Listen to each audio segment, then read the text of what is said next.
संख्या है या फिर अपरिमेय संख्या है? कौन सी भाई? अपरिमेय। अपरिमेय कौन कौन कह रहे हैं? ठीक है, परिमेय भी कह रहा है कोई? परिमेय कोई नहीं कह रहा। कोई परिमेय कहता तो उसका सीधा में समझ लेता कि 22/7 के अनुसार बोल रहा है। ठीक है, अब कोई आप कह रहे हैं कि अपरिमेय, तो पाई अपरिमेय संख्या कैसे हुई?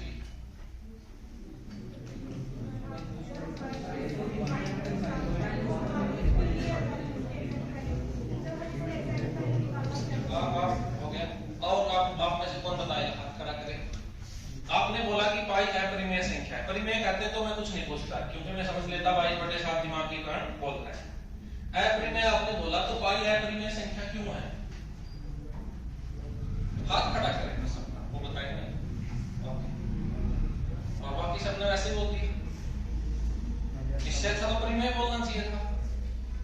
सॉलिड रीजन तो होता उसके पीछे कि हमें क्या बताया गया है कि पाई क्या होता है?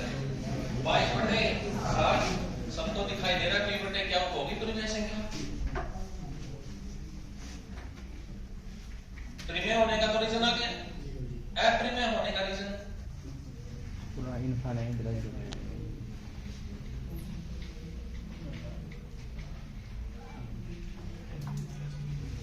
ठीक है। अब देखो मैं बताता हूं ये परिमेय, और ये मोस्ट इंपोर्टेंट क्वेश्चन है अपने आप में, बहुत बार आता है पेपर में कि पाई परिमेय संख्या है या फिर अपरिमेय संख्या है। ठीक है, ये बहुत बार आता है।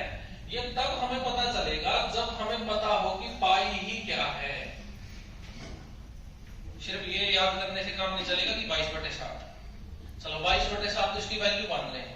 किसी की जोड़ घटा गुणा भाग होके आया होगा 22/7, तो किसकी जोड़ घटा गुणा भाग हुई?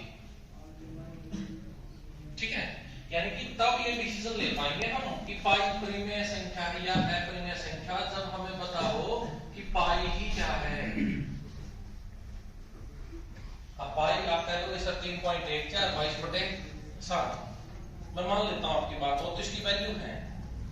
तो वैल्यू किसी की जोड़ होके आई होंगी, किसी का भाग होके आई होंगी, किसी की गुणा होके आई होंगी, तो किसकी जोड़ घटा गुणा भाग हुई यहां पर?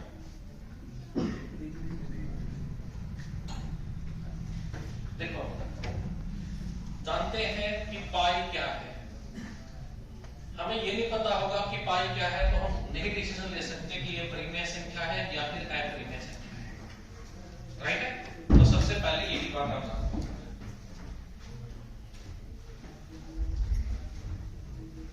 वृत्त होता ना, वृत्त सर्कल, वृत्ति सर्कमफ्रेंस होती है, जिसको हम क्या बोलते हैं? परिधि। क्या बोलते हैं भाई? परिधि। और वृत्त का एक व्यास होता है जिसको हम क्या बोलते हैं? डायमीटर, है ना? डायमीटर सबसे बड़ी जीवा, व्यास होता ना, बीचों बीच जो केंद्र से गुजरता है, क्या होता है? व्यास। और ये बाहर वाली क्या होती है? परिधि। जो पाई है ना, पाई एक अनुपात है, पाई अनुपात है।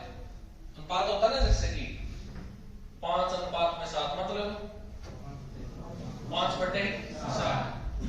उस तरह जो पाई है ना, पाई भी एक अनुपात है। किसका? यहां लिख देता हूं मैं, एक सेकेंड।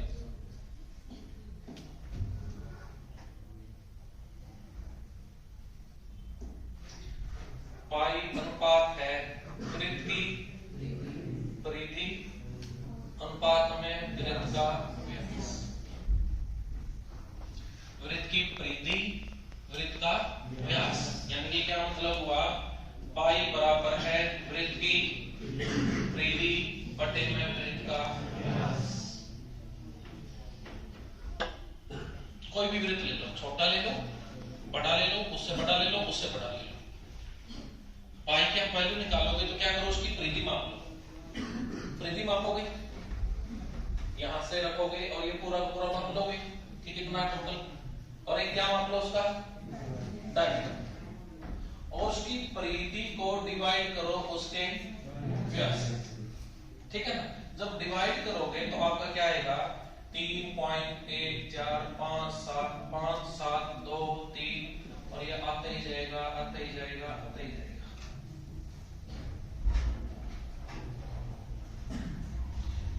1,00,000 डिजिट देखे जा चुके हैं बड़े से बड़े कैलकुलेटर में, ये नहीं रुकेंगे। जब आप वृत्त की परिधि को प्रैक्टिकली कर सकते हैं काम, वृत्त की परिधि को वृत्त के व्यास से डिवाइड करो, परफेक्ट होनी चाहिए आपकी मेजरमेंट। ये 3.14 चलता ही जाएगा, चलता ही जाएगा, चलता ही जाएगा, रुकेगा ही नहीं कहीं पर भी। और परिमेय संख्या कौन सी होती है जिसको हम पी बटे क्या रूप में लिख सकते हैं? अब आपके सामने दो संख्याएं हैं, जैसे कि मैं यहां बात करता हूं। एक संख्या है भाई 0.523, ये परिमेय है या अपरिमेय? परिमेय। क्योंकि आप क्या करोगे, पॉइंट का नाम का 1 लगाओगे और 3 0 लगा दोगे। भाई जितने डिजिट है ना पॉइंट के बाद उतने ही 0 लगा दोगे नीचे एक लिख के। लेकिन आपके सामने ऐसी सिचुएशन आ जाए और ये चलता ही जा रहा है, पॉइंट का नाम का 1 तो लगा दोगे, 0 कितने लगाने की आपको पता है? नहीं पता ना, तो क्या इसको आप पी बटे क्या के फॉर्म में लिख पाओगे? जब इसको पी बटे क्या के फॉर्म में नहीं लिख पाओगे तो ये कौन सी संख्या में हो जाएंगी? अपरिमेय संख्या। अपरिमेय संख्या कुछ ऐसी होती है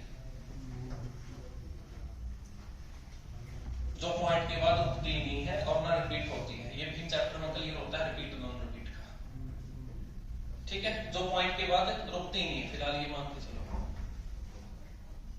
पॉइंट का नाम का 1 तो लगा लेंगे, 0 कितने लगेंगे ये हमें पता ही नहीं, तो पी बटे क्या नहीं बदल पाया तो कौन सी संख्या हो जाएगी? अपरिमेय संख्या। और जिसको बदल सकते हैं कौन सी हो जाएंगी? तो क्या पाई पॉइंट के बाद रुक रही है? नहीं रुक रही, तो कौन सी कैटेगरी में आ गई?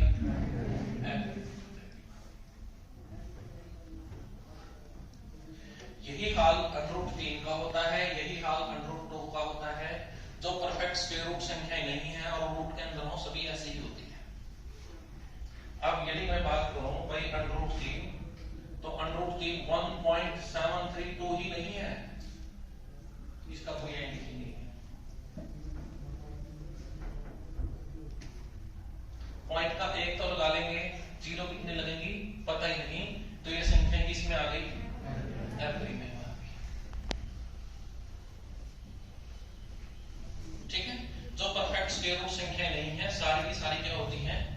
अपरिमेय होती है। √11, √10, √13, √15, √17 सारी क्या होंगी? अपरिमेय होंगी। क्लियर है? अपरिमेय सुनते ही दिमाग में सीधी सी बात आनी चाहिए कि ये पॉइंट के बाद रुकी नहीं रही,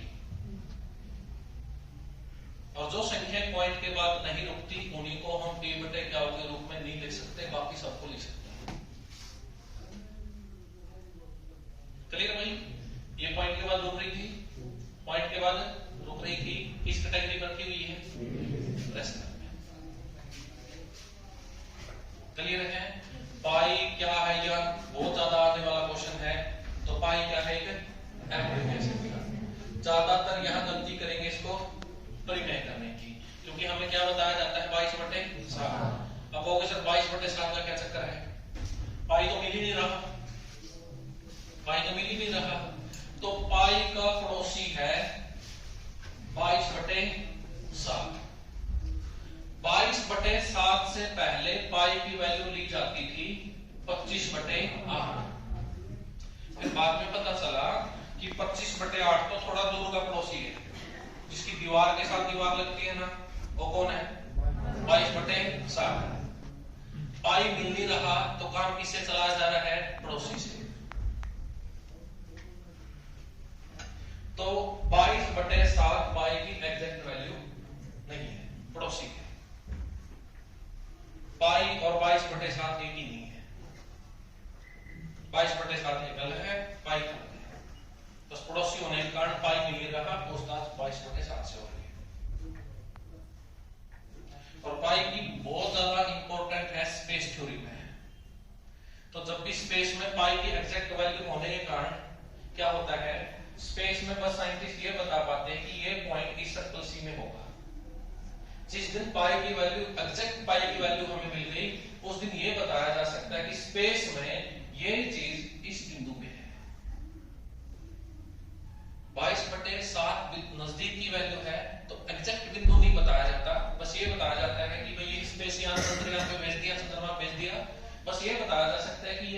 इस एरिया में उतरेगा।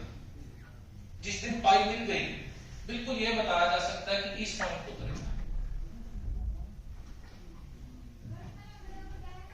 ठीक है, स्पेस थ्योरी में बहुत ज्यादा वैल्यू है पाई की।